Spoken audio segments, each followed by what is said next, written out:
Hey everyone. Um, just bear with me 1 second. I'm just trying to get something sorted here.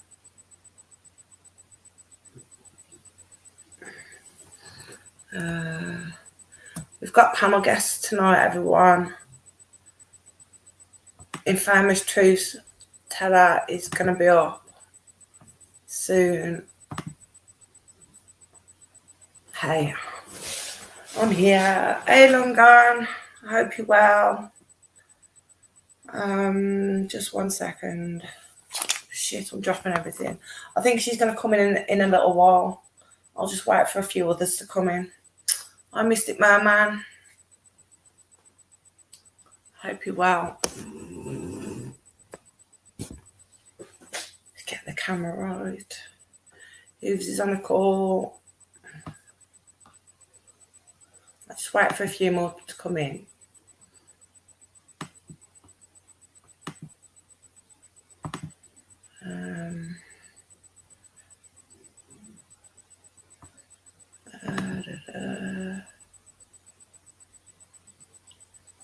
Okay. Hello, IP. Hope you're well. I hope you're well. I'm just waiting on one of my panel guests. She should be in a little while as well.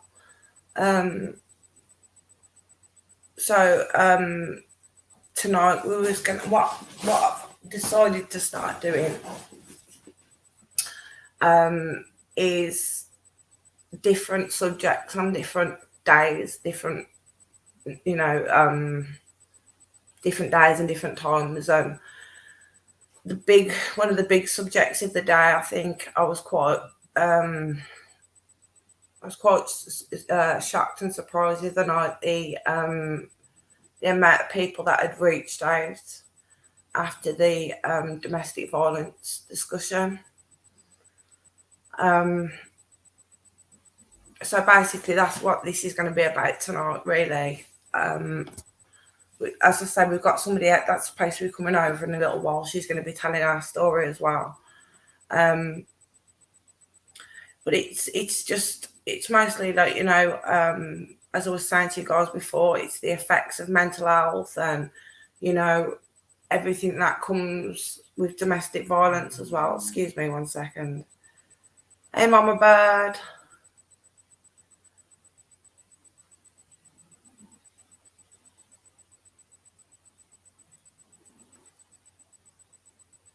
She should get to see that now. So yeah, I had a lot of people reach out to me the other night about the domestic violence discussion, and I thought that it was quite important that maybe at least once a week or once a fortnight we do things on on this, bringing awareness. Hey, Mama Bird. Just bringing awareness to people and being able to give advice. I've actually had as well sent over to me a lot of fact sheets. Hey, Mystic Merman. I had a lot of fact sheets sent over from America. So the stuff that obviously I'll get here is kind of UK and Ireland. So I've got all the information. If anybody's struggling or if anybody's having any problems over there. So I'm not too sure even where to start this off because it's a really sensitive subject. Yeah, it's a really sensitive subject and it's quite an hard one for a lot of people to talk about. So I think it's important that we bring it to light and hope people feel comfortable talking about it or reaching out to people that are in the situation that need help. From having our own experiences, kind of just helping like that. So, I can start off a little bit with my story. A lot of you know already my story, but it started quite young. So domestic violence was always something that was was always known to me as being normal growing up. I'd grown up in a quite an abusive household. My uncles would be abusive towards their partners, and my mum and dad would be abusive towards each other. So, kind of, the only family life I really remember as such, as a child, was violence. I'm also having a birthday. Hey, are you having a bad day? Oh, Mr. Merman. Yeah, so, my story started really early. Without talking too much about my childhood too much, because it's a completely different subject. I was in the care system, as you all well know. And this is real, guys. I mean, this is real life and what happens. And it is difficult to talk about. A lot of people think that, it's a judgment and stuff like that, but it's something I'm prepared to talk about. So, during my time in care, I was in a group home. I was passed around for a while to foster parents, and then I was in a group home.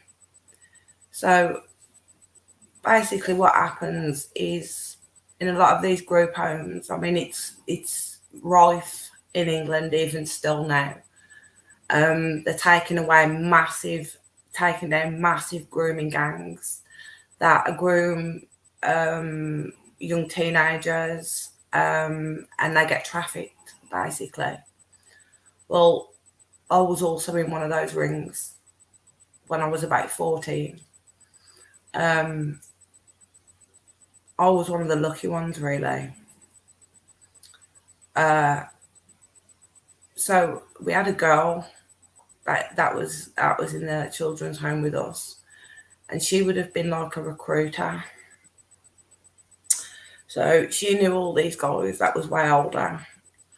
Being in the kids' home, nobody ever wanted to be in the children's home because it was very abusive in there as well. A lot of the girls was being abused inside the home. So everybody used to run away. You'd sleep wherever you could sleep. I mean, I'd slept on the streets before now. I'd slept around the back of people's houses in sheds at 14 and 15. It was a scary time. So we had this girl. I'll come out and just say the name. I'm not even. Her name was Beverly. And she was in with these older guys. So what she used to do was round up the girls that was in the kids' homes, and when they wanted to run away, she used to take them to this house. So what would happen basically is there'd be other girls around, and this kind of thing, and all the girls was underage, every one of them. Some of the girls was then trafficked. Some of them was put on the streets. Fortunately, well, it's not fortunate because it still should never have happened. But the main guy that was doing the grooming actually fell for me 100%. So I was off limits to kind of everybody else. And I felt really special because I felt, even though it was a really bad situation looking back now, I felt really special because I was getting all of his attention, and he would have been 27 at the time, I think, and I was 14. So I ended up, in my own head anyway, I was in this relationship. And it wasn't the fact that it was an abusive, physically abusive relationship. It wasn't really a physically abusive relationship. It wasn't too much like that, but it would be very mentally abusive. I ended up pregnant at 15, lost my baby, and then pregnant again at 16 with my older daughter. So basically, the police come and found me just before I turned 16. And I was took away again, and this time I was locked in a secure unit, which was a place that they put kids that kept running away, and they couldn't control them basically. So there was kind of wild children, these, and I was locked in there. And that's when we found out I was pregnant. I was quite far gone when I actually found out what was going on. I love Murdering Cat. I'd been, how can I even explain it? I'd been groomed so well. I'd been groomed so well that I didn't realise I was being groomed or abused, if that makes any sense. So I stayed and I had my daughter. And then social services was involved with me then. I kind of was seen to realise what was going on. And I managed to get out of that relationship when I was 18. Yeah, that's right. Like in The Murdering Cat, she's trying to get on the laptop. What do you want? She wants to be on YouTube. Yeah, it's really difficult. I was 18 anyway when I got out of that relationship, and then he went back and took another girl that was in care, like 14, same thing, and the same thing happened again. So anyway, social services and records and agencies and whatever, they don't train you about what's going to happen when you leave care as such, and they don't tell you what kind of people you need to look out for and stuff. Loki, come over here, please. What? So you kind of left to your own devices, and when you've only ever known abuse in your life, it's hard to break a circle. So my real domestic violence started at about 18. I met a guy that I've known since I was a child. I knew the family. Okay. He was great when I was a kid. He was older than me as well, but, at the time when I actually met him, he had a case going on for an assault charge. And I didn't really think too much of it. I thought I actually knew this guy. And this guy turned out to be, oh my God, the worst. So I thought anyway. So I ended up in this relationship, and at first everything was fine, like it is, especially when you're young. Everything's fine, and you feel like you're in love. And he was a strong, big, strapping guy. So it made me feel like I was protected. And I think that's the key all the time when you've been hurt so bad.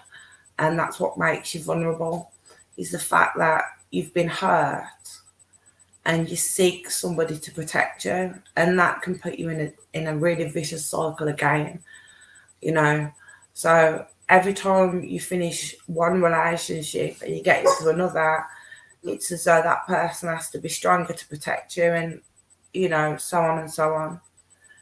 So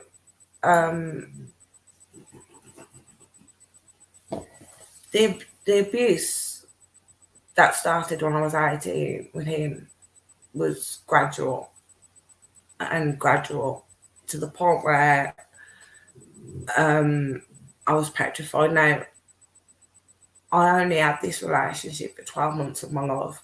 just over 12 months of my life. And I'm covered in scars everywhere from this relationship, my face, my hands, down towards my private parts. My chest. I'd been stabbed. I'd been burned. I'd been handcuffed to a red hot radiator. I had burns all over my wrists. I was locked in the house day and night. I couldn't get out. It was pretty scary. But one day, my daughter wasn't there. She was having a weekend away. She was only a baby at the time. The family members had took her for a weekend, and I knew that weekend I was gonna try and leave this relationship. And I tried to talk to him, and within seconds he pulled out a baseball bat, and I don't really remember much of it. I was completely out cold. I woke up unrecognisable. You wouldn't have recognised my face, my arms. I was black. And then when my daughter got brought back, he took my daughter in, and it was kind of this blackmail that was going on. And it was scary. So this day, I found out I was pregnant again. And I went to the doctors and I found out I was pregnant again. But I wasn't allowed back down the doctors after that. So one day after this beating, the midwife turned up at my door, and he was out, and I couldn't get out of the house at all. I was locked in. So I came to the window, and I said, I need to see you, Stella. She said to me, I need to see you, and I'm not going away until I see you. And I'm kind of trying to cover bruises and whatever else. Anyway, she had a really bad feeling about it and called the police. I got out. So that relationship, as far as I was concerned, was over with at that point. So he left my house, and his family made me a promise that he was going to leave me alone and I could go back to my house and everything was going to be fine. So I did. I went back to my house, and it would have been maybe 2 weeks. It was my birthday, actually. And my cousin had phoned me to see if I wanted to go out that night. Got a babysitter, so we went out. And when I was in the relationship with him, I couldn't wear anything. All baggy jumpers, all baggy trousers. It was all this. If I looked at somebody, it was a big argument. If a car went past and bits, there was a big argument. The midwife was the hero, to be honest. And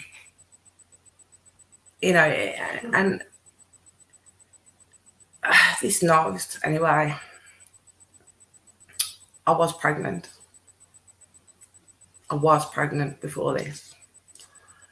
So after this beating, whatever he did me, this is before the night out, I was in a lot of pain. I didn't feel well. I wasn't well at all.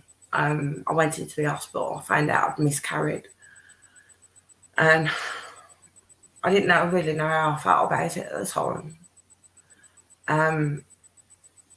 So when going like maybe 2 or 3 weeks after this now, I'd spent my life not going out, not really mixing with people because of the relationships I've been in. So me and my cousin decided to go out this night, and it was like, what, sorry. And I remember it really well because it was the day George Bush, I think it was Bush who was president at the time, came to England. He was actually in Birmingham. I didn't know about this at the time. And we'd gone out on this night out, and it was fantastic. It was amazing, actually. I'd never really done much of this before. Having a daughter and, going through what I was going through, I hadn't really had much fun as a kid.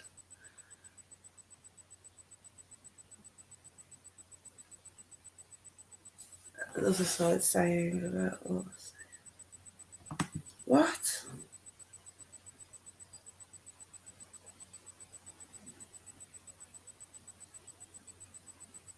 Okay. Who's attacking us bad?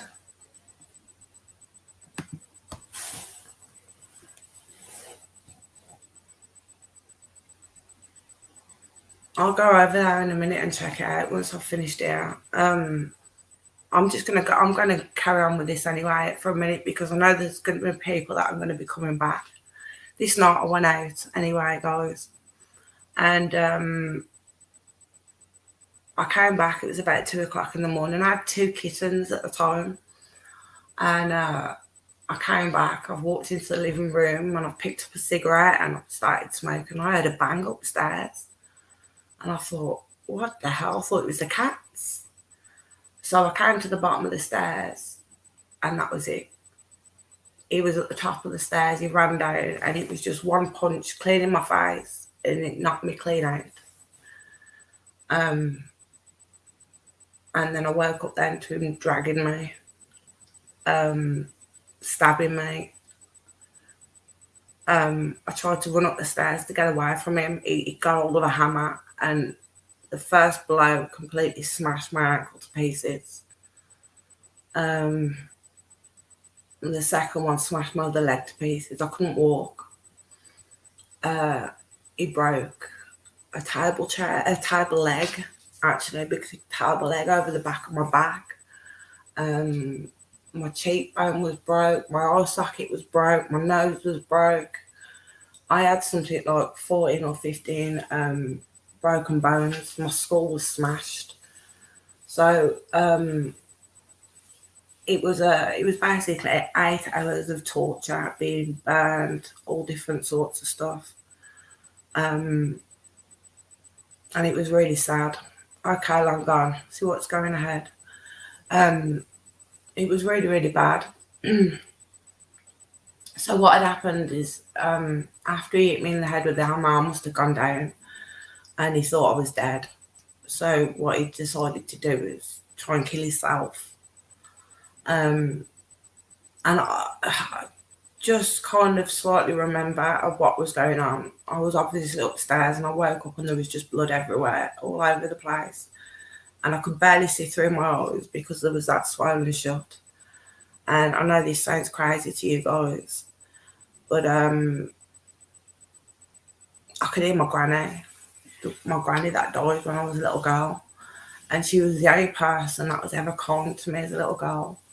And I always remember she always used to come up to my bedroom and she'd sit on the edge of the bed in the morning and she'd be like, come on, Stella, wake up, come on, it's time to get up now. I said she'd wake me up for school. So anyway, I woke up to this voice, Stella, come on. And it was crazy because I didn't know anything. I had no memory. I didn't know who I was. I didn't know where I was. I didn't know nothing. Somehow, I slid down these stairs and my front door was open by a jar. How the hell? Because I would never have been able to stand up to open the door. It was open by a jar. And I managed to drag myself outside. And when I did drag myself outside, I was found by the church people over the road.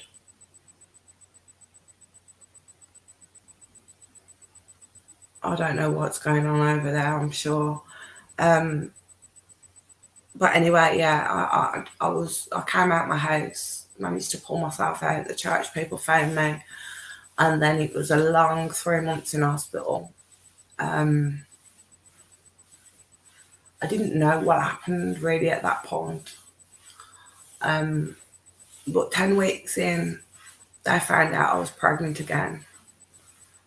and they found out I was 10 weeks pregnant. So, you know, you can imagine it was the night of me, of that happening. And that's how my son actually, you know, my son was born. I was 19 when I gave birth to my son, and it was horrible. I went through a really, really horrendous time because of it. A really, really horrendous time. But how can I even explain it? I got through it. I got through it at that time. I had my son, I had my daughter. My son was born with neurofibromatosis, and it was quite difficult, you know, looking after a disabled child as well. But I did it, did everything. I ended up in another relationship then when I was 21. And for a long time, this guy never put his hands on me. He was quite mentally abusive. It was more mental than physical at first, but it started getting physical in quite a horrible way. So quite quickly, I ended that relationship. But when I ended that relationship, I was pregnant with my youngest daughter.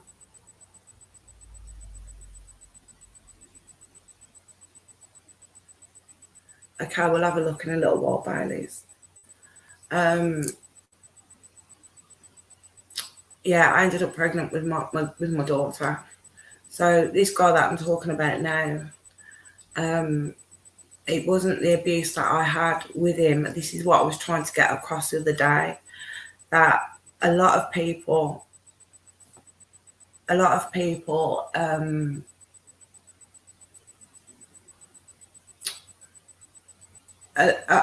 most women are at most risk actually when they're ready to leave, or they do leave. You know, when you leave the relationship and they lose control, that's when it can become really dangerous. So he became a stalker, and maybe for 4 years he was doing crazy stuff. He lived in my loft for 4 months without me knowing he was there. It was just real bad, crazy stalking. He was locked up over and over again. He came into my house, turned all my gas on while I was on holiday, poured petrol all over my house. Could have killed a lot of us. And it was just crazy mentality and behaviour like this. This is the guy who's now in jail for murder. In England, the laws are really, really different when it comes to murder and stuff like that.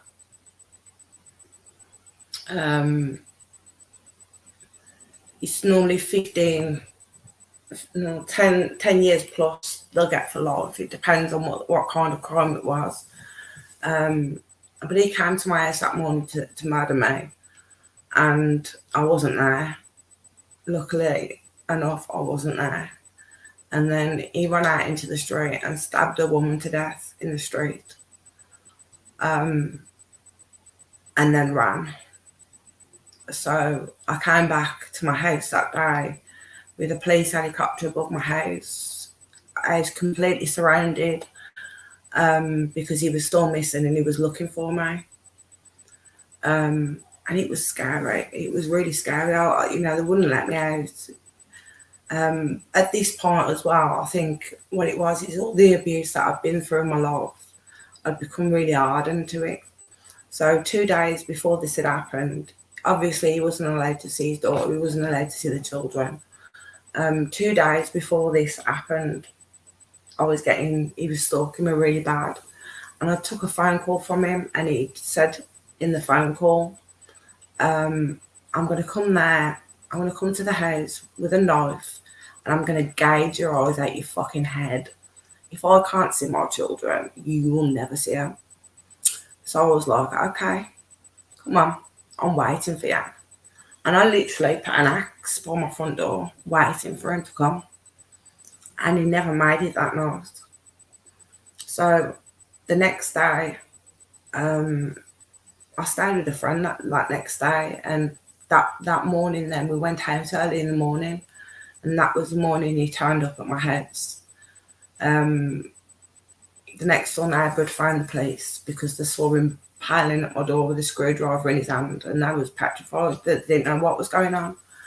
And as I say, I came back home and my whole house was just, that's right, my whole house was just covered with police, and they wouldn't tell me or my kids what was going on. It was, you know, what the hell's going on?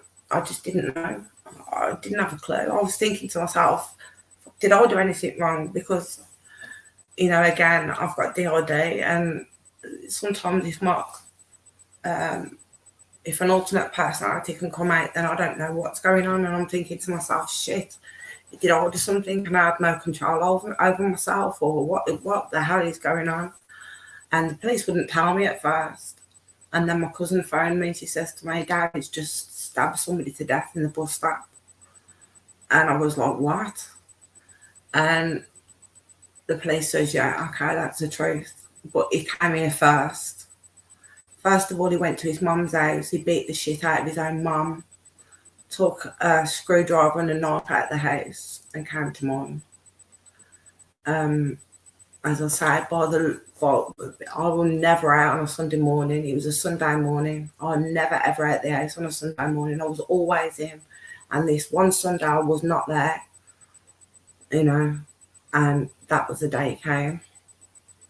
And it could have quite easily have been me, quite easily, and it probably still would have been this other woman as well, you know, and it could have quite easily been my children as well. We don't know, you know. It was that scary. So basically, yeah, it was scary. It was really scary. I would have been about 27 at this point. So I was raising my children still, and I was approached by the police. Obviously, I was approached by the police, but I had a really horrible relationship with them at the time because I was constantly calling his own mother. Yeah, I was constantly calling the police on him when he would show up. And he'd run, and they wouldn't do anything. They just wouldn't do anything. He'd assaulted me, and they were so blasé about it. The thing is if they would have listened to me 3 days before when I phoned them and I said to them, he's threatening to come here and gouge my eyeballs out. Can you please go and arrest him? Okay, they told me they was going to go and arrest him. This girl wouldn't have been dead, you know. So the police kind of shit themselves, you know. They really did shit themselves. And they asked me for a statement, and I said to them, I said, you know, why should I give you anything? Why should I give you anything? You've never helped me. You know, they kind of looked at my back record as well and saw me as a problem child. You know, I grew up as a problem child, and, you know, that's kind of the way they used to put us kids. They used to bracket us like that, you know. The ones that was in care and stuff, that made it easier for the staff and stuff to abuse us because, you know, so many of us will go and say, look, this has happened, and we will be called attention seekers, or you know, we was making everything was a false accusation. They never believed anybody. That's what it was like. You know, I'm going back 30 years now. Being in a care home 30 years ago, it was a bad place to be. They just did not believe anything, you know, or they probably did and just shrugged it under the carpet. They never used to bring police in. We was never questioned by police. A lot of the girls was being sexually abused really bad inside the care homes. It happened to me one time in the care home, and I bit a chunk out of his cheek, of his face, and nobody ever come into my fucking room again after that night.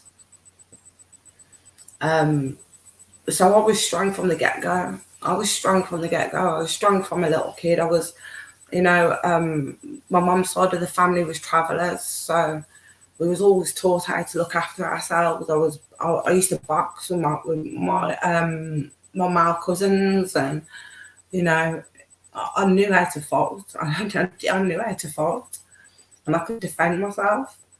But when you're vulnerable, excuse me, when you're vulnerable, hey Ricky, I hope you're okay, sweetheart.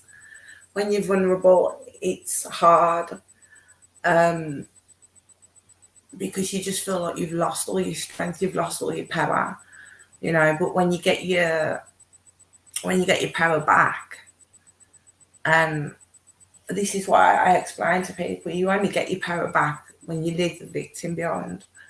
So the court case, anyway, I was summoned to court, and it was in Wolverhampton Crown Court, and it was a horrible court.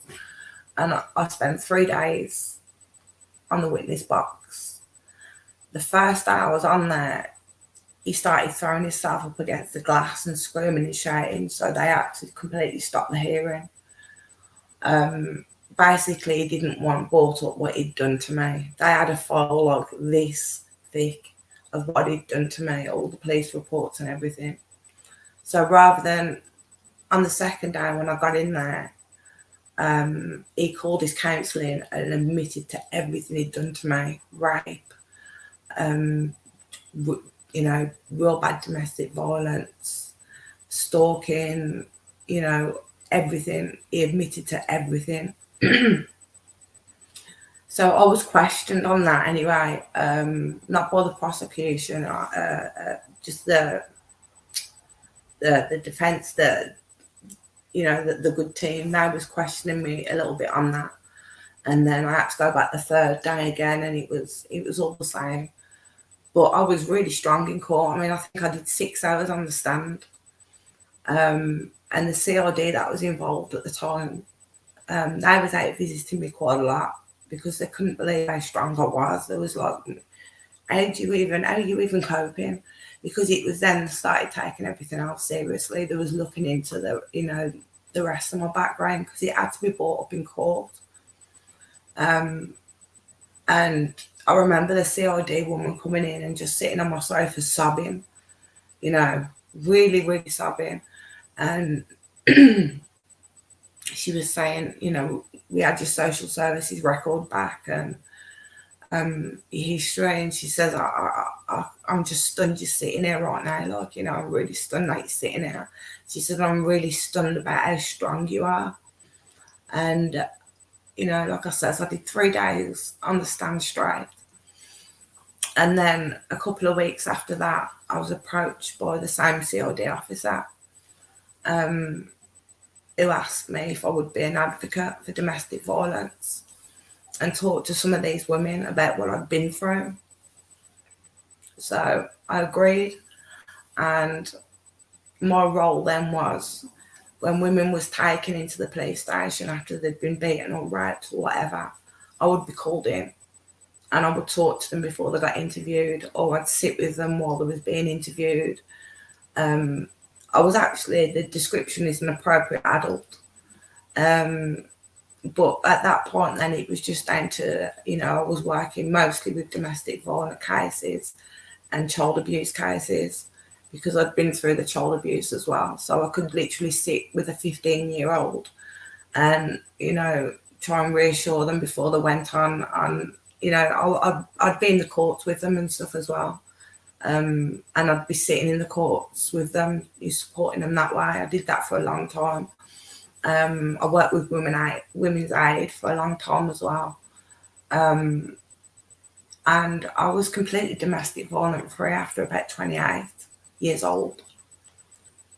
But it was the latter effects of it, I think, that really started kicking in my mental health problems, because I'd always suffered with mental health problems. But it's as though while I was always fighting, they didn't show themselves as much as such. I thought I was schizophrenic for a long time. I did. I'm not even going to lie, I really did think I was schizophrenic for a long time, because you don't know when you start hearing and seeing things. You know, you think, Jesus, am I going fucking mad, or what is it? And I started to realise that I had a gift as well as a mental health problem, which is crazy, because if you've got a mental health problem and you're telling people you've got a gift, they just think you're completely fucking crazy. Hey, Infamous.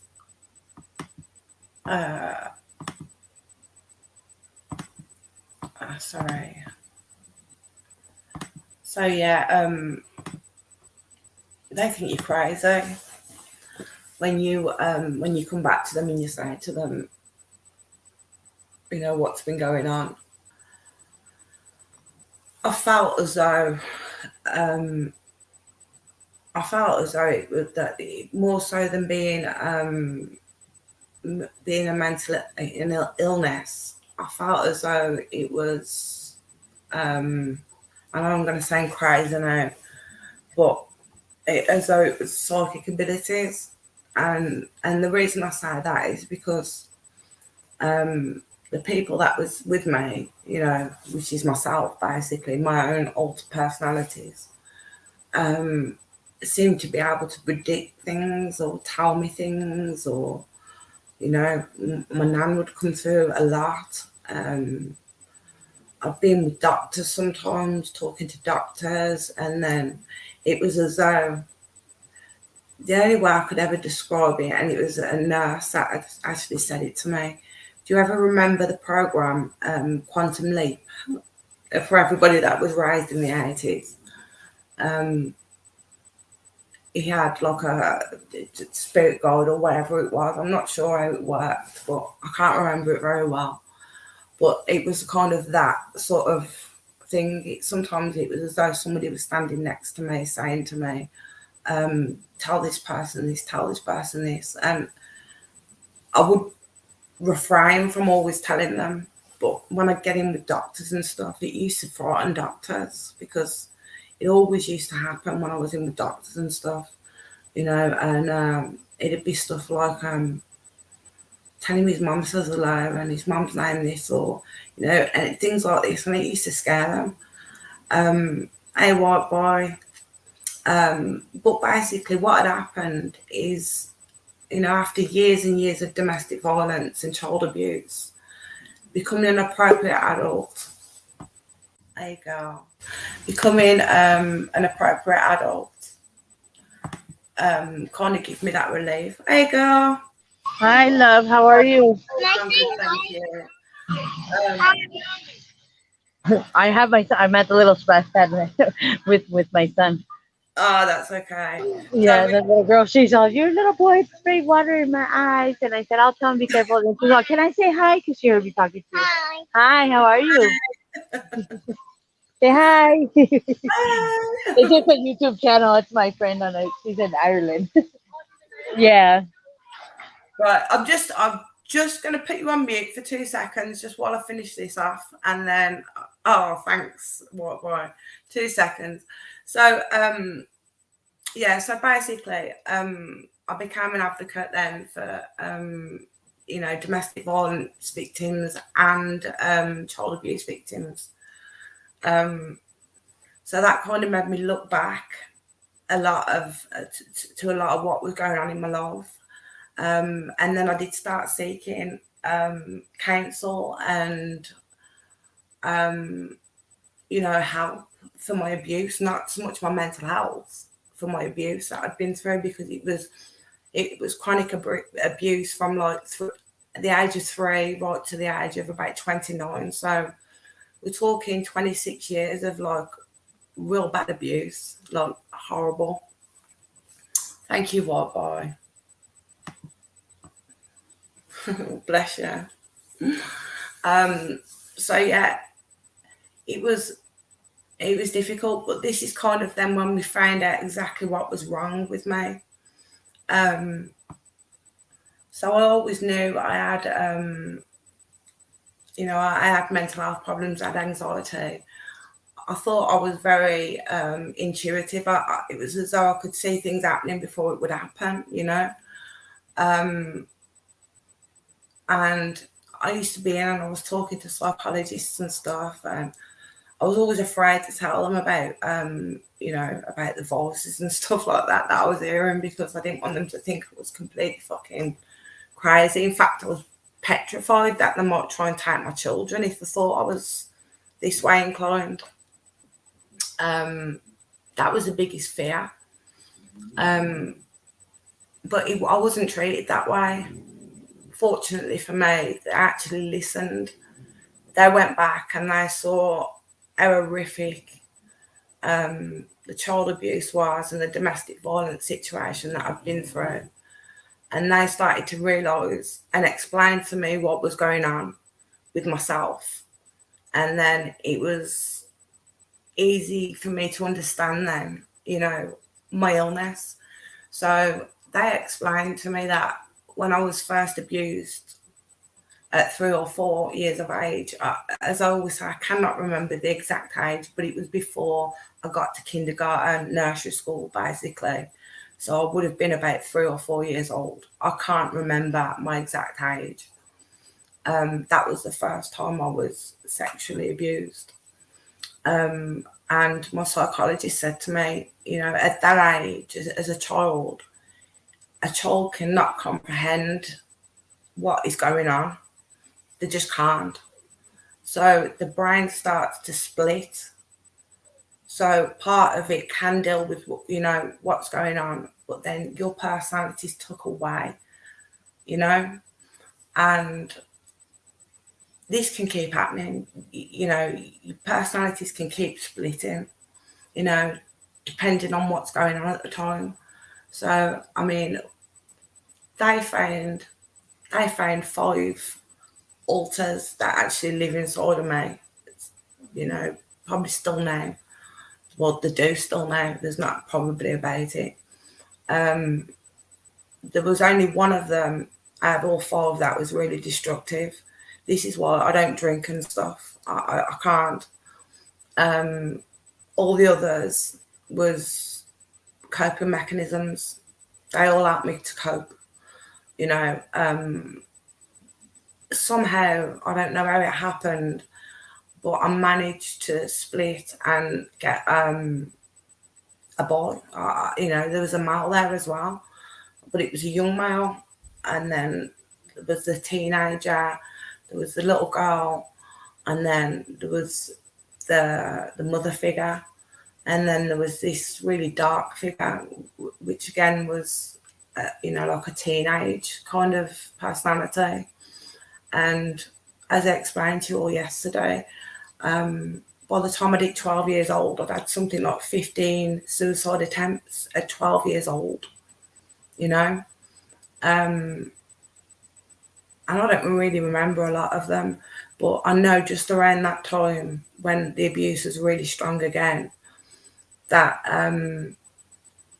my personalities must have been splitting a lot more, because I don't remember any of the abuse, as such. Little bits, yeah. But then it was as though I was taken over and I don't remember it. I was protected. And now I do remember, it's as though I was standing outside my body watching somebody else. And I think that's, I don't blame you, darling. I think that's how I became the way I was. So at different times, these different personalities would come out, and it would be mostly to protect me. They called it, back then it was called split personality disorder. Now they call it DID, dissociative identity disorder. So they still do come in. If I'm in a situation where I feel I'm overwhelmed, then they will kick in. And you're a really good person, what boy? I'm exactly the same. I've become a completely different person as well. And I've become a really destructive person, and that's why I choose not to do it. I have to be good to myself, and I have to think about, you know, even though my children are all grown now, I still have to think about my children. And, you know, but I've had some really funny things happen when when other personalities have kicked in, you know, and I've not realised. And it's not been funny at the time, but I look back at it now and I think it's hilarious. But it wasn't funny for the people. It wasn't funny for me at the time because I was living in it's like a little apartment complex thing.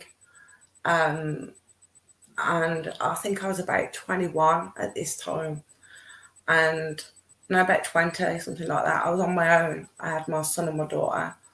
And I don't know what, but I used to sleep in minimal, pretty like that. And this night I walked out my front door, walked upstairs to the apartment directly above me, stark, bollock naked, with not even underwear on, about 2 o'clock in the morning. I started pounding on the door. And I woke up, come round really quickly to this woman screaming at me at the top of her voice. I think she thought I was having an affair with her husband or something. You know, it was crazy. They called the police, and you know, it was all okay. So people started finding out a little bit that I got this issue, and it got to the stage where I used to have to lock my front door and get somebody to hide my key or hide my key. And when I used to hide my key, I'd still be able to find it. It was nuts. But this was always happening kind of during the night and stuff. So they had to start giving me sedation because I felt like an insomniac. It felt like, you know, I was going to bed and I was sleeping, but I wasn't sleeping. And the doctors were saying, no, you wasn't sleeping. You know, things were happening. And then I only thought I was asleep. Like crazy things would happen. One morning I woke up and I stripped the whole bedroom, and I'd only decorated it like 2 weeks before, and I'd pulled all the wallpaper off all the walls, and I woke up and was like, what the hell? And I actually phoned the police and said, somebody broke in my house. Somebody's broken my house. What have they taken? They've not taken anything, but they've took all the wallpaper off the walls. You know, and I just didn't understand at this point what was wrong with me and what was going on. You know, I actually thought I got some sort of early dementia or something like that. I just didn't know. But once I started to be able to, once I started to understand what was going on with me, once I started to understand what my illness was, and I could research it a little bit, at first it was really frightening because a lot of people that have my condition are institutionalized. Yeah. They're institutionalized, a lot of them are, because they can't cope in a normal reality, or, you know, that they switch quite a lot. And I think the thing is with my personalities, they're all so similar that, you know, unless you really know me well, you wouldn't know.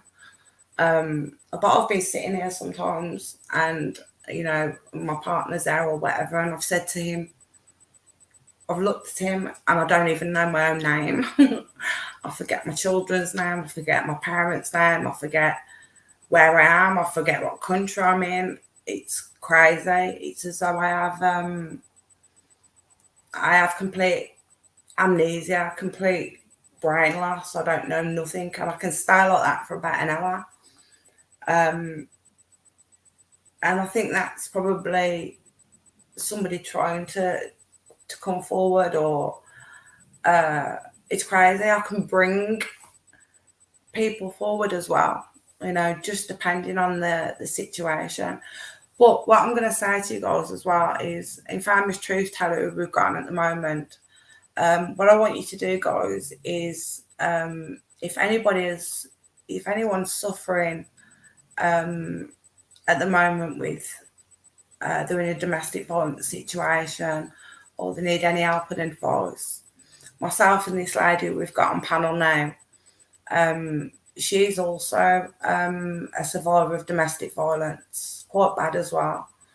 If you could just give me one time, I'm getting him dressed, and we're gonna walk to the playground, and then no, we're just gonna walk to the playground, and then I'm I just just going wanted to to tell let you you know. a little bit. Okay. So, in Family's Truth Teller, anyway, she went through a lot of domestic violence and very similar stuff to what I went through. And believe it or not, well, we met through Benny Keys a long time ago. She was kind of from back in the day when the Cali Boys case and everything was coming about. And it just seemed we've got a lot in common. But please, yeah, take the link to Infamous Truth Tellers page as well. Anybody can reach out to myself or her, and we will send you whatever you need. We've got all the information of women's aids and just the signs to look for, in a person when you first meet someone. Just kind of this sort of advice, because it's quite easily. Oh, thank you. It's quite easy to be able to. It is. Yeah. So yeah, we have I sent you all the PDFs and stuff. So if we do a stream on mine, or I mean, I wasn't expecting you to come live, and I was like, oh, I was just walking out the door because I was gonna go on my laptop and share the PDFs. Do you want me to schedule a live for Saturday evening? Yeah, we can do that. You can come in then, and if you're at home, then we can get everything shared like that. But I'm just telling everybody, if anybody's coming in at the moment, because I have tagged this, or anybody that comes in later, if they do need any help or support, they can reach out to myself or they can reach out to you. Yeah. We've got your channel put up in the chat as well. And I have your email address. I mean, do you mind me sharing your email address? No, that's fine. That's perfectly fine. So this is for anybody. I mean, obviously, I'm in Ireland, and she's in America. So, but I do have all the same information. So you could reach out to either one of us. But this is why we came on tonight, because after we spoke about this the other night, I had a lot of people reach out. And a lot of people, a lot of people was just saying that they'd been through it, and they hadn't really got any support after it. And I always say it's the aftercare that is the most important. Yeah. Because when you've been living so long in an abusive environment, you don't know no different. And this is where aftercare has to kick in. And the self-worth thing, because you're demeaned for so long, you don't feel that you have a sense of self. You don't even know who you are. You got to find yourself again, because the way they weave their web, and that psychologically, they slowly creep in, the questions like, who's that number, or who's this, and then pretty soon it just spirals. It just turns into a big spider web, and they slowly trickle it in. Because what they do is they first make you feel safe. These, like I was saying before, they don't walk up to you. The one thing is my biggest pet peeve is when people say, I don't understand how a woman could be with an abuser, or stay with an abuser. And my biggest thing is I'll stop and I'll correct them. I'll say it, nicely, but I'll be like, let me explain something to you. I said, if they don't walk up to you and say, hi, I'm so-and-so, I'm going to beat you in 3 months and take you away from everything because if that were the case, we wouldn't be with them. So and I think people don't comprehend that it's not like it happens overnight. They make you feel safe. They make you feel like that's your rock. And then they start slowly trickling in all this stuff. And pretty soon you're second guessing yourself. You don't even realize you're doing it. You're always on edge. You've lost your friends, you've lost your family ties, everything around you, And everything is your fault. They always find a way. And no matter what you do, it just seems like they find something to pick at, no matter because you're constantly, it gets to a point where you're like, is he going to come home in a good mood, or you're trying to do everything, and they always find something to make it work out. Constantly. You're petrified. You walk on, to have that kind of fear inside you for years and years. Mm-hmm. And then when you finally when you get safe, and the most dangerous part of getting safe is when you leave. Yeah, it's when you leave. That's exactly what I was saying before you came on. That the most dangerous part for a woman is actually when they do leave. Yep, because they don't have the control. When they feel like they don't have the control anymore, that's when they start getting. Yeah, they feel like they've got nothing to lose anymore, and that's when shit starts getting real. Yeah. And with my ex-partner, my daughter's dad, my youngest, I had 4 years after we split up of him completely stalking me. He broke into my house. He was living in my loft for months. I didn't even know he was there.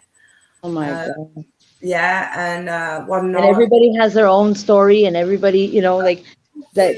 When you go into a domestic violence shelter, like the one thing is like you're not supposed to. We all have to remind ourselves that. And I noticed that we. Hold on. Okay, babe. That I noticed that what I observed, and after I went there a couple times, but because statistically it takes a woman up to 7 to 8 times to actually get the nerve to leave, because the first thing that they want to do is they'll take your documents, they take your ID, they'll take your birth certificate when you want to go leave. So then you feel like they make you codependent, and then you end up going back because you feel like you don't have nothing to move. It is, it's the dependency on the relationship and the person, because they've took you out of all of your comfort zones with your friends and your family. You're completely isolated. They start threatening to kill themselves. They start threatening all this shit. So it's like a sense of guilt you have. You stuck. And then you think it's going to eliminate the argument, but there's always something else. You think, okay, if I stop talking to this person, and that's how they alienate you, because you'll be like, I just won't deal with them, and it'll eliminate the argument. But there's always another argument. There's always another. I think the key, and I always used to say this, and it did have an effect, a big effect when I was working with Women's Aid. I said, supporting them when they first leave and they're in a domestic violence unit, that is one thing. But when they find them a property to live in by themselves, they don't really get after support care. And that is dangerous, because it leaves them wide open for the next predator. They need to be taught self-awareness again, self-respect.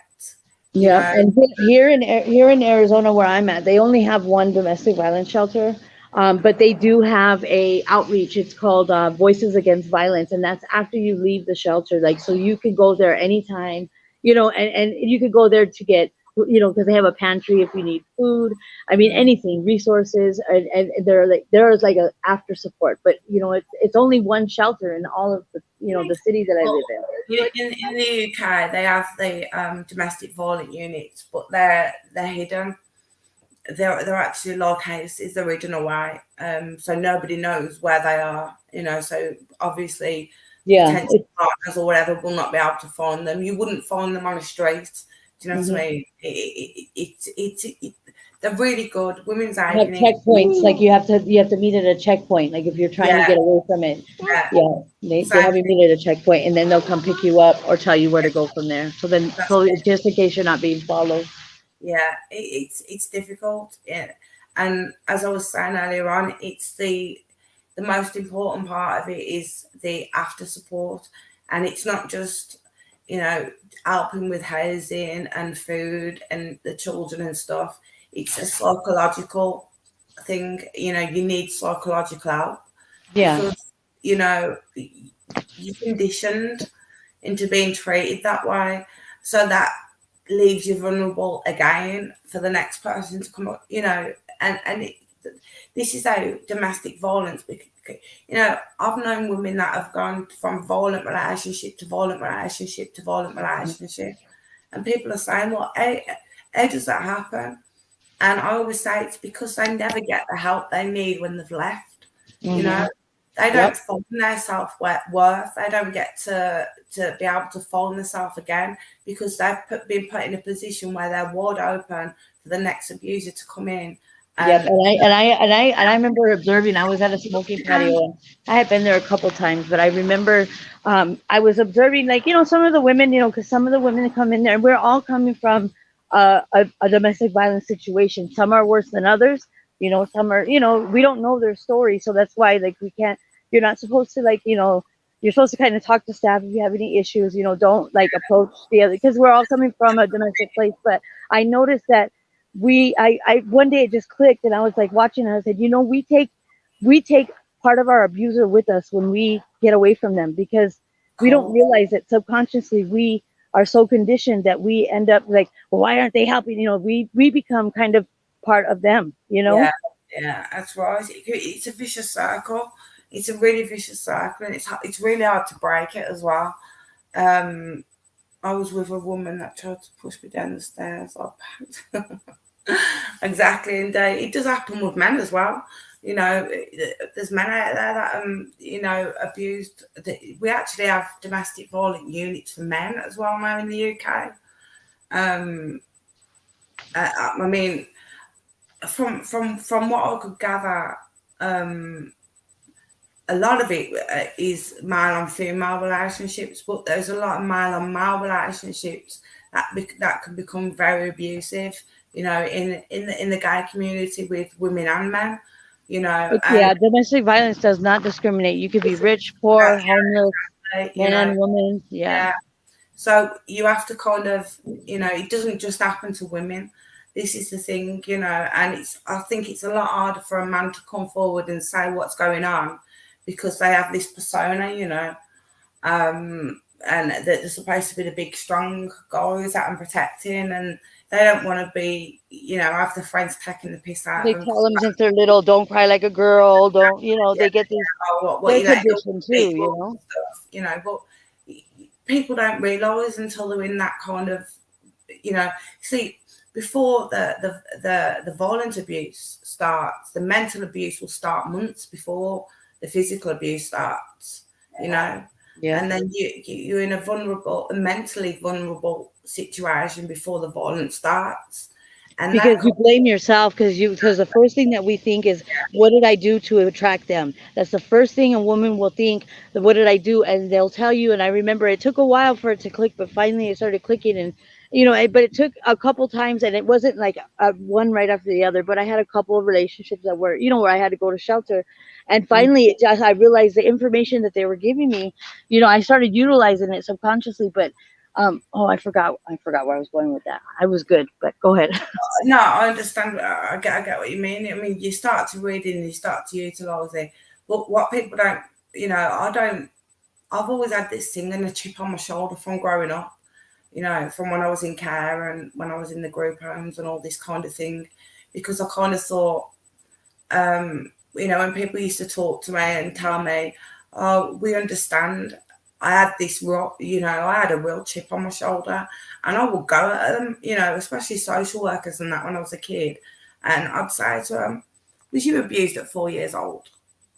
And they'd be like, no. Well, because you don't trust anybody. You don't trust anybody because you don't understand. Unless you've been there, you do not understand. You've learned out of a textbook. You do not understand.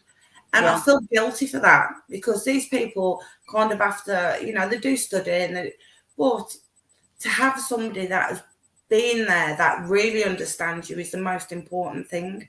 So this is what made me want to work with Women's Aid, and I got far more respect from the women than any of the qualified workers, because I was on a level with them where I completely understood, and they felt safer talking to me. And this is what I'm trying to do here now, with women, and not just women, men as well. Anybody that's in a situation where they feel like that, they're being taken advantage of. It doesn't just have to be violence either. People think that domestic violence is all about beating people. It's not always about that. Sometimes you can hurt somebody far worse with words, Okay, I've still got words going around my head that happened and was said to me as a child that have completely scarred my brains. But some of the beatings I took, the bruises just healed and I forgot about, you know.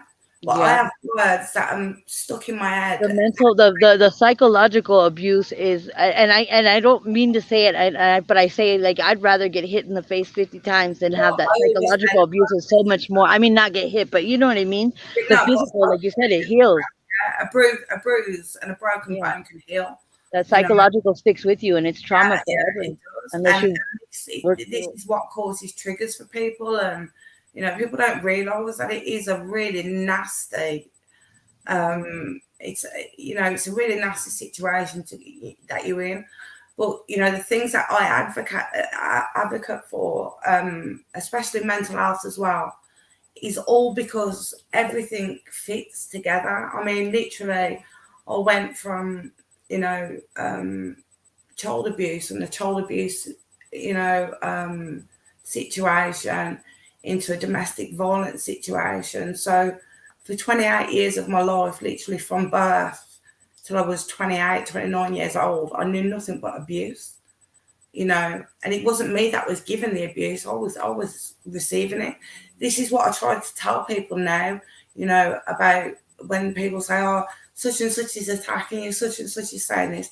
I don't give a shit what anyone has to say about me on air. They're irrelevant. Do you know what I mean? They're irrelevant to the message that I'm here to give out to people. I don't care about them. You know, Especially compared to, if people, and that's why I think that there's a lot of social disconnection right now, and I don't know if it's from the pandemic or just the, just over the years, but people aren't, we got to be mindful of each other, because we don't know, so the next person could be not as thick-skinned or just as fragile, yeah, but we have to be mindful of one another. But when we go through that stuff, it's like you don't even have a clue what I've endured, like, yeah, I don't cry about it. I don't even talk about it too much, except for trying to raise awareness, and just right, trying to reach out.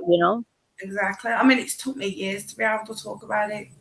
You Hmm. know, especially talk about it without breaking down because it was really difficult, you know. Hmm. But I mean, I separate myself from the abuse, and my DID allows me to do that. Okay, so when I look at my past abuse, it doesn't feel as though it happened to me. You know, it's as though I'm watching a little girl, or I'm seeing what happened to me, but it's Because your DID, because they created somebody else to protect that little girl. that's exactly what it is. And it was the same in the domestic violent relationship, but I didn't understand at that point, you know. Hmm. But my mind is, it's amazing, mental health is such stigma, but I'm thankful for my mental health, because if it wasn't for DID and if it wasn't for me splitting the way I was splitting, I would probably not be here now. I wouldn't have coped. I would have been a drug addict, or I would have been a prostitute, or I'd have been dead, because I The wouldn't have been human able the human body and your brain is it's a really, man, the way yeah, to protect itself or to preserve itself. It will lock away things sometimes. Sometimes yeah. you won't even remember it until years later and something else happens. It could be And when it's you're a trigger. 30. Yeah, and something will trigger it, and it will unlock those things, because whenever that trauma happened, your brain will, because it's naturally going to want to preserve itself. If it's trauma, your brain is going to Yeah, naturally want to lock those things I'm, away. I'm being completely honest. The childhood abuse, I don't remember a lot of at all. You know, I have very little memory of my childhood, full stop, because of my DID.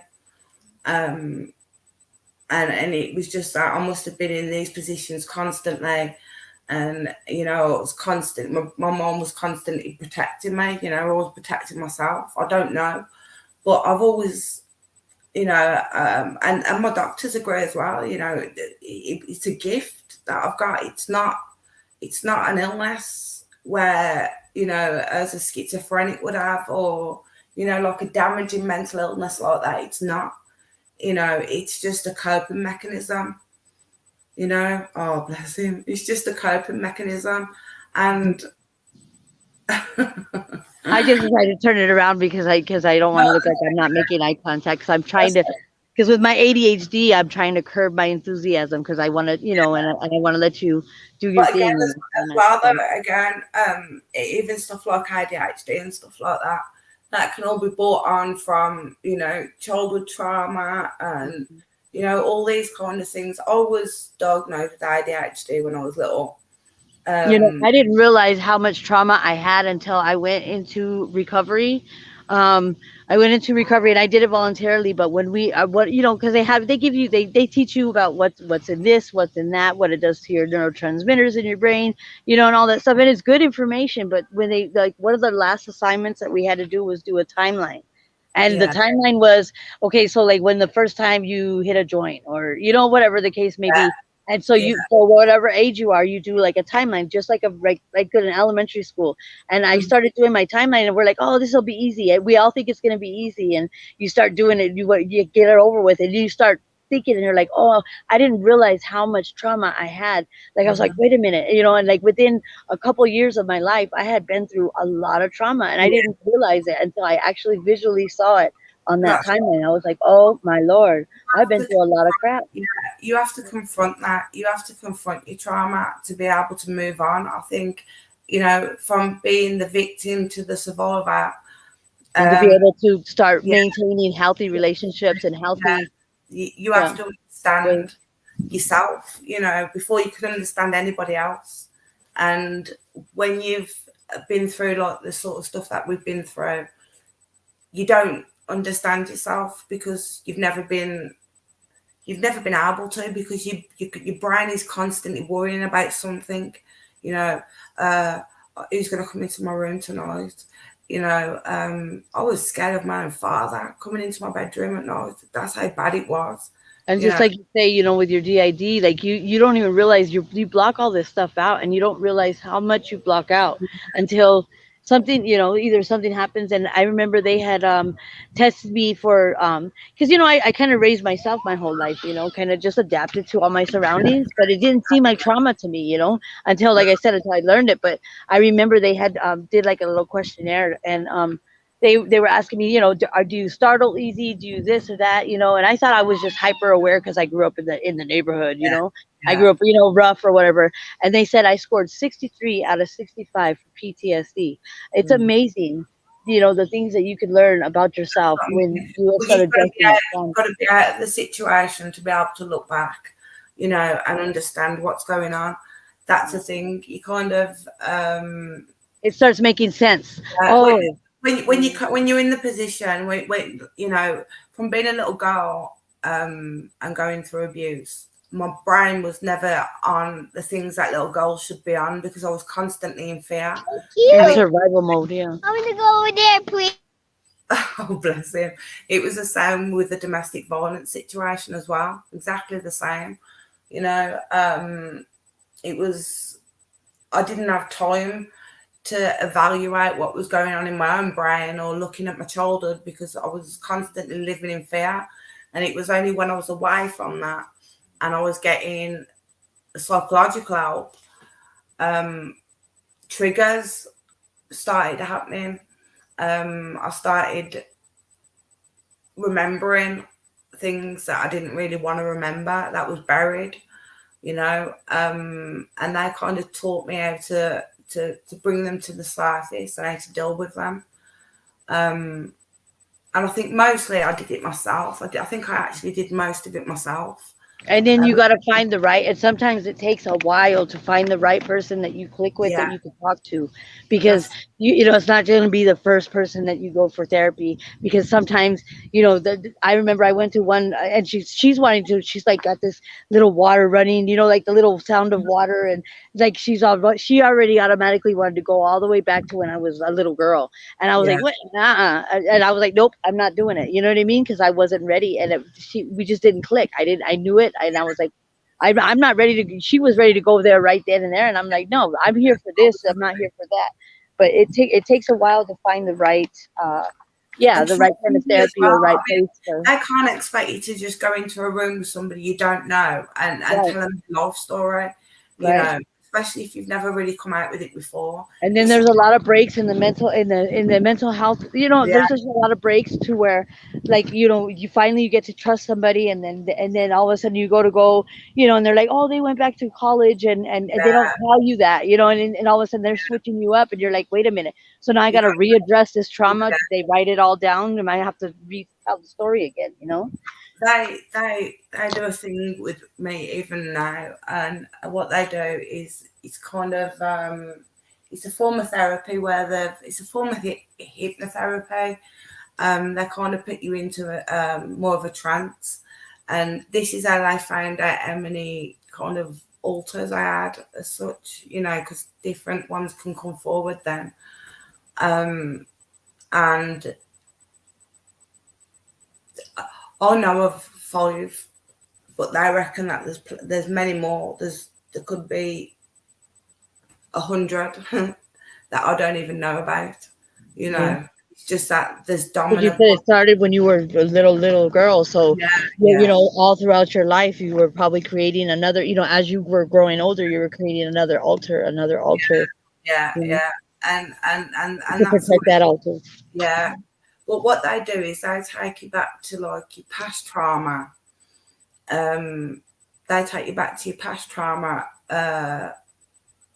and then kind of bring you back, so you get that little bit of memory of what had happened, and then you kind of left with these memories then, which is really difficult. But once you've confronted what the issues are, as I say, it took 30 years for me to get to that point, which is really sad. Nobody should have to suffer abuse from birth till they're 30 years old. It should never happen. And my thing was, with me, it was always about, I'll tell you, saved my life really having my daughter, even though the situation I was in. The second I found out I was pregnant, even though I was 16, I knew from that moment nobody was ever going to hurt my children the way I was hurt, ever. Not no person, not no man, not no relationship, no nothing. And I was so determined, and I was so protective, and I probably was overprotective. My kids would probably say to you that I was overprotective, especially with my daughters. But I was too with my daughter. My daughter's 25, and I felt like I was like, and my daughter finally told me, I think she was like 13, and she's like, Mom, I'm not you. Like, and yeah, it's like I had to hear that. Like, I didn't even realize subconsciously. I was like, where are you going? What are you doing? You know what I mean? Like, I was so worried for her and didn't even realize I was, you know what I mean? My energy of what I had been through, I was kind of putting it on her and didn't even realize that's what I was doing. Of course. But that doesn't make us like bad parents or bad people. It's just that we know how bad it is out there, and we know what's happened to us. And when you've been through that, you don't want your children anywhere near it. AD, you don't want your children anywhere near that kind of situation. So if anybody so much as raised the balls to my children, I was ready to floor them. I was ready to stick them on the floor. That I was not having anybody talk or raise their voice to my children ever. And I was really, really strict about it. But in a way, it made my kids a bit arsehole-ish because it was crazy. My kids always know that I had the back, and that was all that I ever needed. If anybody ever bullied my kids, I would be straight round to the parents' house of these kids, and I'd be knocking doors down, threatening the parents, Yeah, me too. I was knocking doors down too. Yeah. Hunting her down. Yeah, I was hunting my daughter down. Lethal, if my kids wasn't back at the exact time I told them to be back, I would be out in my car, and I was, but it was just the fear of anything happening to my kids. 'Cause I Yeah. would never have been Or able somebody taking advantage of them, or that would have killed yeah, me. that That you're would have, not there to protect them. yeah, And that would have actually killed me. I think Mhm. after everything I've been through in my life, if one of my kids turned around and came back and says, "Mom, this has happened to me," that would have killed me. That would have been the end of me completely, because my whole life has been protecting my children. My whole life, my whole life has been sat around them, and they've grown up now, and I'm that's why I'm here now doing what I'm doing, because I know what I'm talking about. I've got a way of bringing it out. I've got a way with people. I can, people open up a lot more if they know you've been through what they've been through, or that kind of way. And it's nice to be able to help people. Hey Dee, I'm good, thank you, darling. Hey, so we're gonna go catch the bus right here because it's starting to rain. So I want to get there. I'll give you a ring. I'll give if you a you're call. still on live, because I don't live far from the park, but if you're still on live, I'll come back on. If not, I might go on my channel and have a stream tonight too. I'll jump over as well. But what I'll do is I'll give you a ring. If I'm not still on, and we can sort out something for Saturday or something. Okay, sounds good. Okay. All right. Okay, No. all right. No, okay, bye. Bye. All right. Yeah. Unfortunately, that's exactly what the way Hold it on. is. I'm trying to get my phone got wet. That's the way it is. But it's the same with these men that a lot of men out there look for vulnerable women, and they get them in a situation where they feel like they can't cope, and it's a horrible thing. I know I can never ever I know I can never ever be in that situation again, and it will never happen. I would actually kill somebody if they ever put their hands on me again. I know I would. I've got no ifs, and I've got, if I think if I was ever in that situation, I felt like that again, I wouldn't trust myself at all. And if anybody ever hurt any of my kids, even though they're grown, I definitely wouldn't trust myself. I would not trust myself, because I would just want to kill somebody. I mean, it's made me hyper sensitive when it comes to the kids, but my kids have done so well. My daughter's a producer.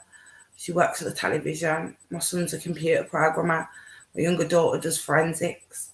I did that myself. I did it. Nobody else.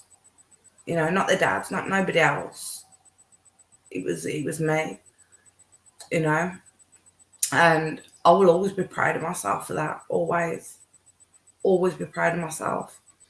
To know that I was able to bring my children up, and for my children to always feel safe and be safe.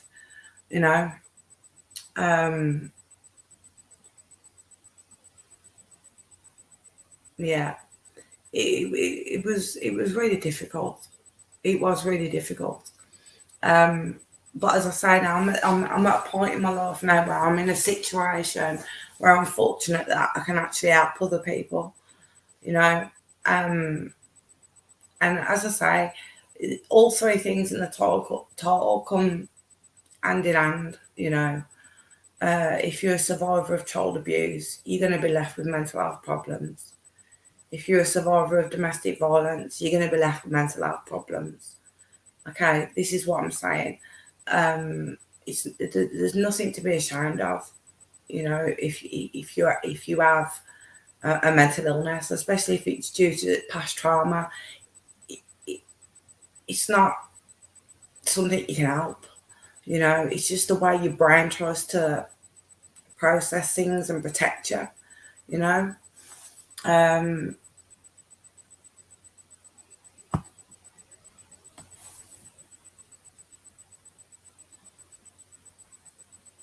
God, it should never ever come out. It should never ever come out.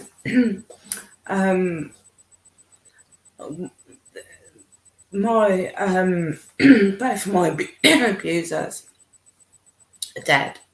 my child abusers are both dead. We tried to bring charges against the one just after my ex-partner did the murder, because it was brought up in court. Kimmy, it was brought up in court about my horrific abuse as a child as well. So the CLD wanted, details and stuff. They went back to my social services records and things. And the one that was abusing me from about 11 years old, he was a friend of my granddad, and he was 58 years old at the time, and I was 11, and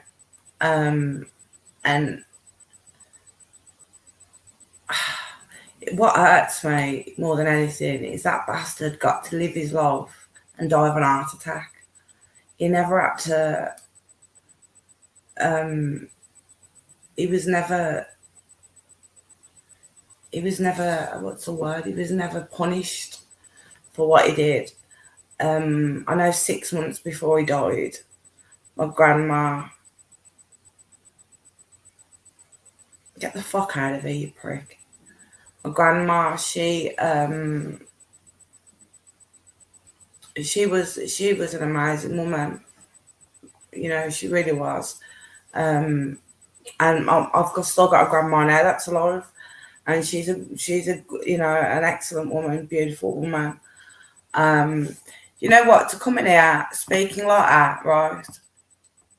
I hope you don't drop dead, all right? Because we're talking about something that you've got no business being in this room over. So get the fuck out right now.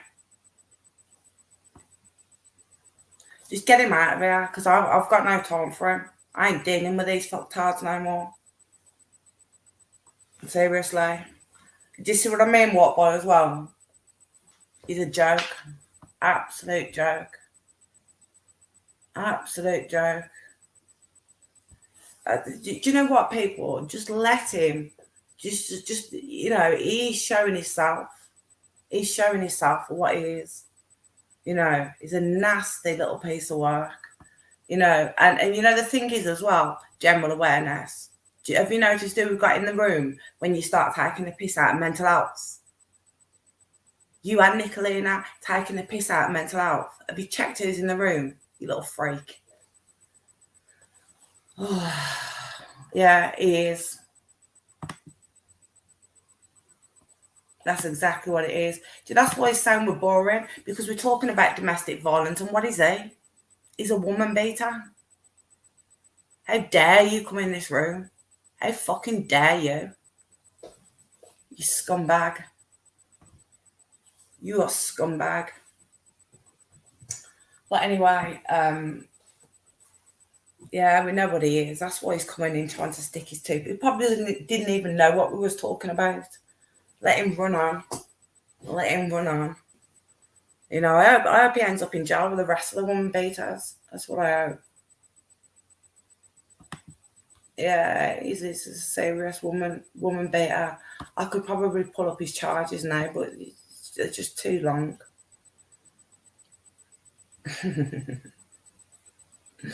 Now, these people just show themselves through there. I don't know.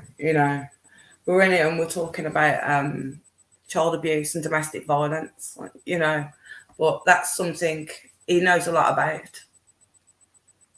Yeah, I know, sugar pie. I know. A father of 2 kids that he doesn't say, and he comes in here talking shit. He beats his woman up. He's got 2 kids he don't say. He run off with a little tramp, and then he comes in here talking shit.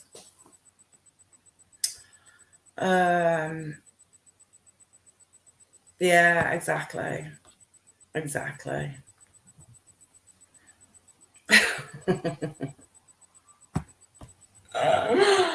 Oh,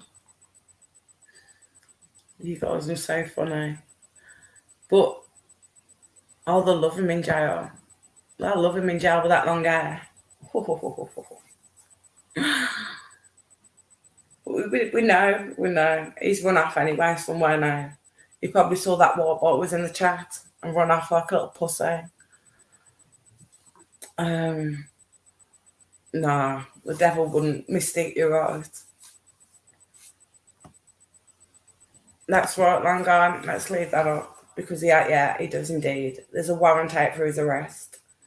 There is indeed. The police are in the middle of tracing his IP addresses anyway, so it doesn't matter. He's done a lot of shit. Good. Let him stay there. Yeah, you are. You are indeed.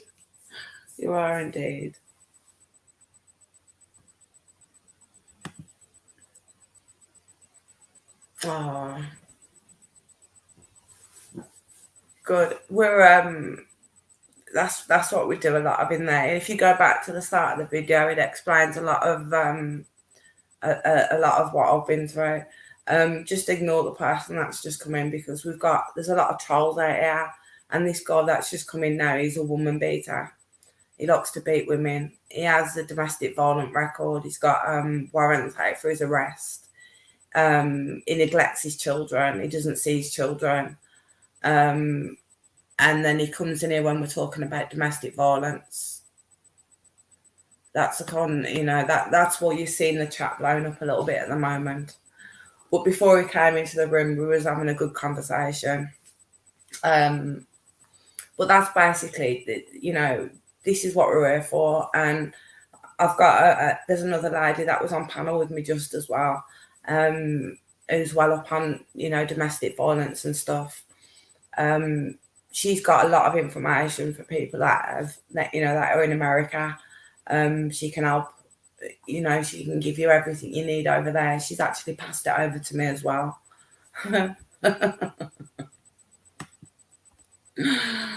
Oh, dear me. He's scared of women. I think he's scared of strong women. Hey, of course you can, sweetie.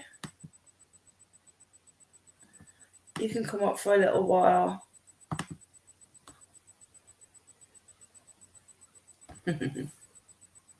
Come on, Kimmy. Let's see, my sweetheart.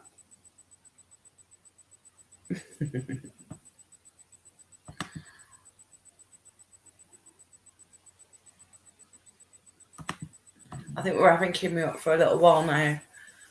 Kimmy's one of my friends. She's a lovely lady. I think everybody probably knows that. I think everybody does know her in the chat. I've put the link in for you, Kimmy.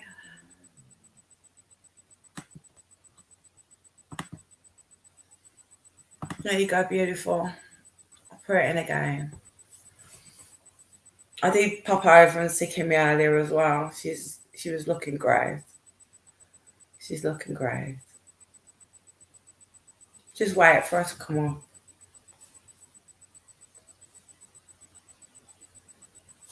Thank you. Thank you very much. Hey, whoa. Wow, Kimmy. Totally different change, eh? Hair up. You showed us up. And you brought my up. Upside down. Yeah. No, went from one day with hair and the next day no hair at all. Gorgeous. I got to tell you something. If everybody go over to look at Pendar's channel in her community page, right. Her daughter does these dragon, or not dragon. Yeah, it's a dragon purse. Right. Okay. Or wait, they're backpacks for kids. Okay. Guess what? Okay. I'm going to get one and I'm going to use it as my purse. So just imagine me going in to see my psychiatrist with this as my purse. He's gonna want to double medicate me, because if you can see this dragon, like, he's got the wings and everything, eh? And it's not that big, but can you imagine me going into stores with this dragon thing? Because I'm gonna walk around in public with it and everything, because when it's like when we've been hurt, we don't grow up, Yeah. we are stuck at an age where somebody stunts our growth. So Yeah. when we go and do some, it'll be the nuttiest thing that people like. I'm What glad you understand, Mickey May. There's not many people up here that understands, but you do. But you gotta see it. He is so cute. Like, he's got the wings and everything. But just to have him hang around on my shoulder and have him to be my purse, I can't wait. When I get it to go see my psychiatrist with this hanging off my shoulder, I can just see his face. Like, This is my new friend. Yeah, because I told him I was going to get a dragon tattoo, so I'll go in there and say, I've got a little dragon tattoo, look. Yeah, see, well, that's what I'm saying. You with all your tattoos, I was going to get some tattoos, but I'll say to him, well, instead of getting the dragon tattoo, I got this. How's that instead? Medication up. Yeah. I can just see him. I think she needs more medication because my husband goes with me too, So these two, when you have two men look across the table at each other going like, are you sure she's okay now? So it's like I love we all love you over here, Kim, mate. Yeah, she's got a beautiful smile and she's looking amazing, just like, isn't she? Everybody's saying how good you're looking, Kimmy. Stella, I enjoy your channel because you make me laugh, and because when I look at you and I smile and I know you exactly know what I'm talking about, because it's like the most outrageous thing to really mess with somebody. Kindred spirits. Is that right, Kimmy? Kindred spirits. Yeah, it's like we're allowed to be little, especially when we understand each other, don't we? Yeah. Because somebody who takes our power, when we take it back and we go in front of authority people, it's like, what the? I wonder if I should really check her blood because they just don't. Because I go next week again for my needle in my butt. So no, I don't have the needle in the butt yet. I'm just on. They keep changing my medication. Like, when I get used to one medication, they change it again, and it's like, oh Jesus Christ, I hate that. I know. Yeah. Well, they took me off the one medication that's supposed to be addicting this week. So I can't wait for this dragon thing to come in because that's gonna be hilarious when you walk in the doctor's office. Because I see that, and he's a gorgeous African American black man. So you're flirting as well, mate. Are you flirting as well? He's gorgeous, because I'm telling you, I love gorgeous black men, and like Denzel Washington, and I think Denzel Washington's very attractive. Oh my God. And I could name more and more, even Mr. Fogg. Is it Idris Elba that I like as well? And I think he's beautiful. But my favourite would be Denzel Washington. Oh my gosh, that man is beautiful. Yeah. Well, he could eat crackers in bed and I wouldn't say a word. All day. He's one of the persons that could fart next to me and I wouldn't kick him out. Yeah. See, we know exactly what we're saying. He'd smell like a rose. Yeah, it doesn't matter what it smells like, it's sweet. Just smile and I'll do nothing. Just stay where you are. Lock doors. Keep him in there. Oh, I would have on the Academy Awards. I would have liked to see them slap him in the face. Ooh, I know. Did you watch that, Kimmy? Was you watching that live? Oh my God! I was on a friend's site in New York, like you're doing here with you, Yeah. and he was redoing it, like replaying it, and he had his channel page taken down that day because he's a gamer thing and he drives these cars things. Right. But his other friend was there and he's going, "You didn't see what happened?" I said, "No." So he replays it for me and I'm going, "Oh my God." I said, "Can you imagine if that would have been Jackie Chan?" I said, "No way." I said, "Jackie Chan would have had him down on the floor." Are you crying? No, Don't I'm cry. laughing. You're making me laugh, Kimmy. Oh my gosh. Don't cry, because I know I'll make you go from laughing to crying. I'm crying for laughter. With no, you're an amazing woman, Kimmy, and I love having you up here. I absolutely, you cheer me up all the time. You cheer me right up all the time. Well, that's why I was so thankful going on your channel the other night. Everybody's going, my friends are going, "Oh my God, Kimmy's crying on Stella's channel." I going, "Well, I was crying, kind of, sort of, but I wasn't." You like, it was like my voice was quivering, but I wasn't really crying. Yeah, I'll get that. I'll get like that as well, Kimmy. And it's people are like, is she crying? And it's not like you're crying, but you kind of, sometimes when you're talking, your voice can go a bit, and it's hard things to talk about sometimes, isn't it? You know? Yeah. And that's what it is. But we've got a good relationship. Me and you've got an excellent relationship. I think so. It's like we can read each other's mind in a way. Because you have the tattoos that I know I'm not going to get now. I'm just going to get my back. I'll just watch body and say they're mine. Just get some little pens, go into the doctor and say, "Look, I've been tattooed." The doctor always used to say to me, when I used to go in, he used to ask me if I'd had any, if I self-harmed myself. And I used to say, "Are you serious?" And he was like, yeah. And I said, "What do you think all these are?"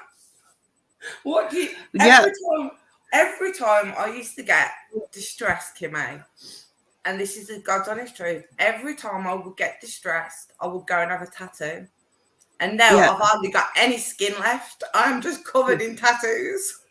Yeah, because I got one here, or wait, this arm, one over here, one on the back, and then my doctor, when I said the dragon, I said the dragon's going to be really big. It's going to be on my back like this, and like, so he was like freaking out, and he's looking at my husband across the table like, "Is he really going to do this?"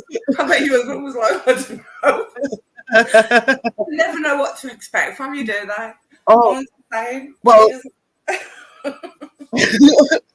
Well, I know when I get the wristbands for my grandparents that came back from the Holocaust, like they're gonna be, it's gonna be like a Celtic knotwork. Okay. Like, no, it'll be pretty, but because they had numbers like this. Yeah, that's right. Tattoos, that's right. Yeah. Because when they came back, and my Bubba and Guido both had them, and Bubba would hide it, right? And Guido would say, "This is my superhero mark," eh? Yeah. So, like, I had that wonderful Ukrainian grandparents that when I went whack-a-doodle, I'm going, "Well, all my life is a whole signs because I have a crystal ball and I was a hockey player." You know, I should have been dead. You know. I know, Kimmy. I know exactly what you're saying, darling. But you know what? I'd love to see you smiling, and I'd love to see you happy. And I came over the other day, and I stole your recipe for banana muffins. Oh, did you try it? Well, Sunshine, one of my subs, she gave it to me. So my muffins didn't rise properly, though. It was really flat. Oh, how come? Did you use the baking powder and the baking soda? I missed the baking powder. So that's how come. Yeah. It Yeah. didn't rise. I could have used the bouncy balls. You know what? Everything rise apart from the baking soda. So not the baking powder, so it just wouldn't rise. Oh, well, I almost forgot the butter until my microwave beeped at the last minute and went, oh, what the heck's in there? And I go over there, it's the butter, right? So whip that in real quick, eh? So I almost got it wrong too. So, but you see, have you been out today, Kimmy? Have you had your hair done? I'm making another chainmail necklace. Wow. I'll show you. That's beautiful. I can't figure out how to crochet, but I can do chainmail. Wow. That's gorgeous. So, yeah, and then I'll have like pearls hanging down with another. You should start doing, Kimmy. You should start putting them on your community page to sell them, because you're so talented when it comes to things like, especially the leather work and stuff you do. I'd buy some of it. Well, I've been thinking about the leather work too, but I can't. I have to figure out how I can stamp through the leather because it's too thick now.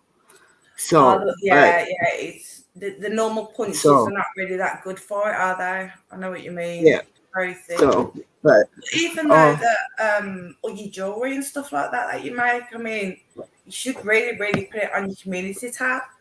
I'll share it for you as well. But I would definitely buy some stuff from you. Even your little models that you make, I think they're gorgeous. They're the flower. The little flowers and swans and all sorts of things that you make with that clay. I don't know how you they were my ink blots. Ink blots in 3D.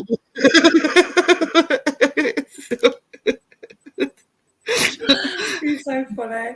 Well, you need to do that though. You need to do that, Kimmy. You need to put it in your put it on your community page when you make them. I definitely bought some from you. Definitely. Yeah, but I made them on the ward in the mental hospital, so everybody would come in and go, "Oh, what's that?" I go, "Well, you tell me. You are the doctors." You're the doctor. You don't know what it is. Oh, you're so funny. You're so funny, man. Oh, look, you got crying again. Look. Don't cry. This is normal. This is me being normal. This is us being normal. We're normal today. We're normal today. Yeah. This is our brain without alcohol and beverages. Yeah. We're functioning. Yeah. That's the most thing. That's the most important thing. Just a double coffee and a cigarette. We're doing good, Kimmy. We're doing brilliant. Both of us. He took me off my CBD. Well, I'm on CBD pot, but he won't let me have THC. So it's like, oh well, wait till you see the dragon, the person. You're gonna keep seeing the dragon until you put me on THC. Oh, I can't wait to do it to him, because he's the way he is. He'll come along when you got to go into his office, and he'll look at us, and he's not a tall man, but he's short and chunky, but he's a gorgeous black man, I'll tell you, So all of a sudden he'll look at my husband and I, and he'll go, "Okay, come on," like this. So you got to follow him real fast because he runs down the hallway because this guy's busy, because he went away for 2 weeks to go to Mexico. And I could just imagine he was in Mexico. And I'm telling you, he was probably smoking some joints down there. I'm telling you. Because he's telling me with my medication, you shouldn't be smoking marijuana. Yeah, because I need to be on path. Because with all us nut bars that were in the ward that he had to take care of, I don't know how he does it. Like good Lord, love a duck. So. I was always keeping from the laughing. You know what? I'm glad you come up for a little bit tonight. Though you've cheered me up now. I know.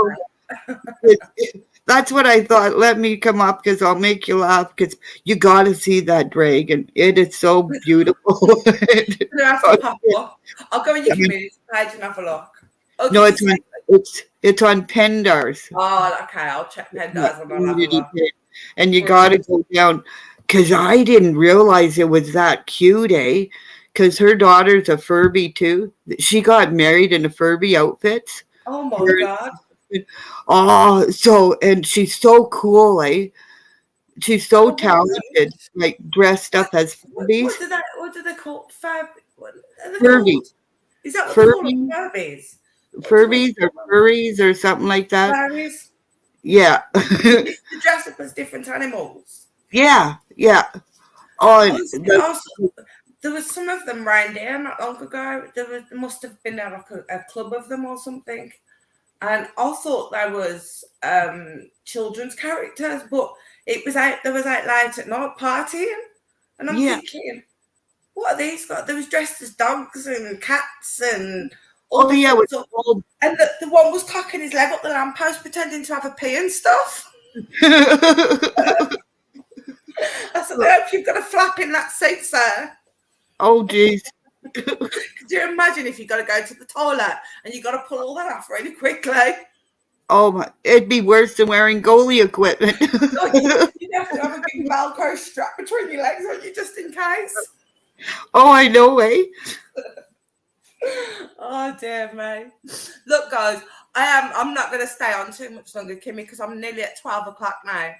But I'm going to get off now, and I'll just thank you very much for coming on and cheering me up tonight. Yeah, I keep forgetting you're in the UK until you talk. It's like it's nighttime there. She should be in bed. Get to bed, girl. As soon as I take this medication, Kimmy, I'm out cold.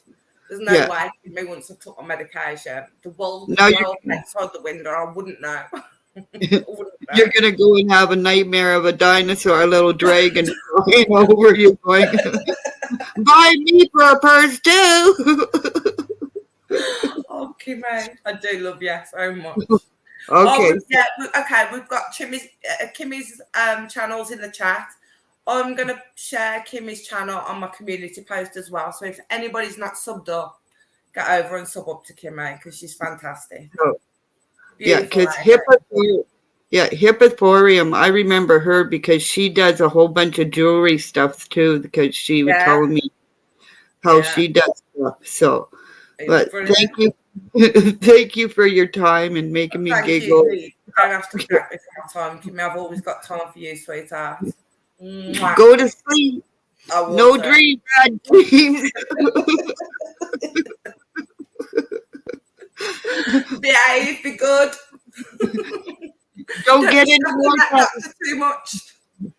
No more tattoos for you because you don't need to do no more things. I love you a lot. Okay. Love you a lot, Kimmy. Okay, bye-bye. I'll see you tomorrow. Okay, see you then. Okay. God bless my darling. Oh, and after I went and I cooked all that stuff, I made brownies. My husband goes, I'd really like brownies. And like a fool, I get up and make them brownies going like, there's something wrong with me. There's something in that. He's really well fed, isn't he? There's something in that medication making me do stuff. So, love you. I bet he's not complaining. Love you. Mwah. Oh, everybody, that's Kimmy. She's amazing. I absolutely love Kimmy to bits. Yeah, right. Look, guys, I'm going to get off. I've got a quick phone call to make and I've got a little bit of work to do. But I hope you're all okay. And I hope you got, and anybody as well that comes back later on and sees this video and listens to what we were saying earlier on. Just if you are, if you're in any kind of situation, like what we're in, we all love you too, Kimmy. Just reach out to one of us. We can pass you our numbers on, and I'm more than happy to pass my number on to anybody that needs help. And I love you all, and I'll speak to you all tomorrow. Good night and God bless. Kimmy, I love you to bits. I'll see you later. Bye bye, everyone.